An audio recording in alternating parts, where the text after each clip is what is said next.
আমার প্রিয় বন্ধুরা, আজ আপনাদের একটা গল্প শোনাব। আমারই লেখা, নাম অবৈধ আজ বৈধ। তাহলে শুরু করা যাক। তখন রাত 12টা, শীতের রাত। বন্ধুর ছেলের বিয়ের ভোজ খেয়ে ফিরছিলাম। আপন মনে গুনগুন করে গান করতে করতে খোশ মেজাজে চলেছি। একটা জায়গায় মেইন রাস্তা থেকে নেমে বেশ কিছুটা পায়ে হাঁটা রাস্তা আমাকে অতিক্রম করতে হবে। কিছুটা গিয়ে একটা তেঁতুল গাছ পড়ে। ওখানটায় আমার একটু ভয় ভয় করে, কেননা ওই তেঁতুল গাছে বছর 2 আগে শফিকুল ইসলাম নামের একটি লোক গলায় দড়ি নিয়ে মারা গেছিল। তারপর কিছুদিন পর থেকে কারো কারো মুখে বলতে শুনেছি,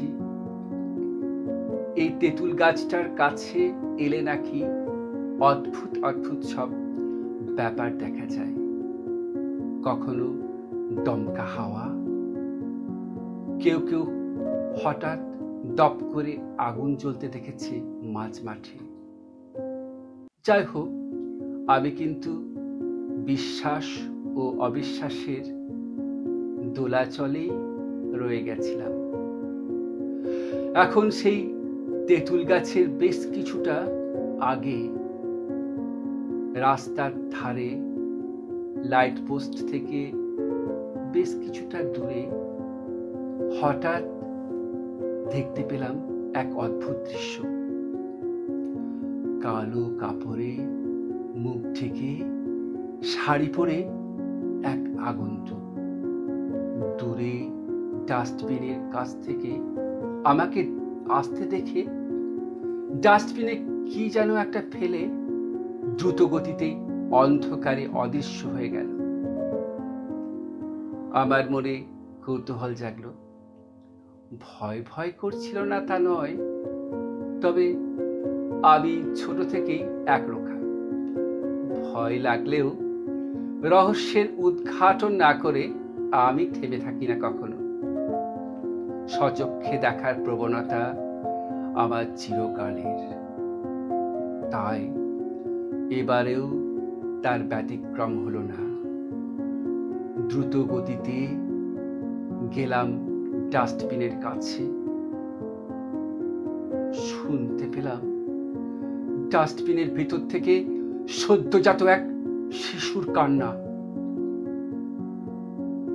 নিঃসন্তান আমি।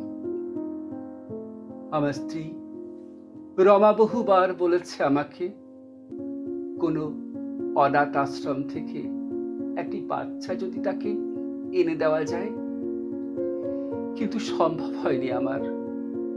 তাকে সেই উপহার দিতে আমি পারিনি।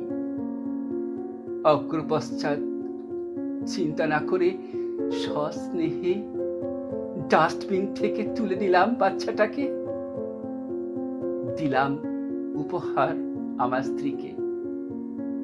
নাম দিলাম তার অনাথ বন্ধু আচার্য। এ হলো আজ থেকে 25 বছর আগেকার কথা। আজ আমরা বুড়ো হয়ে গেছি। আমাদের অন্ধের লাঠি ওই অনাথ বন্ধু আচার্য না, ও আমাদের কাছে অবৈধ নয়। ওর জন্ম রহস্য গোপনই রয়ে গেছে, থাকবেও চিরটাকাল। নমস্কার।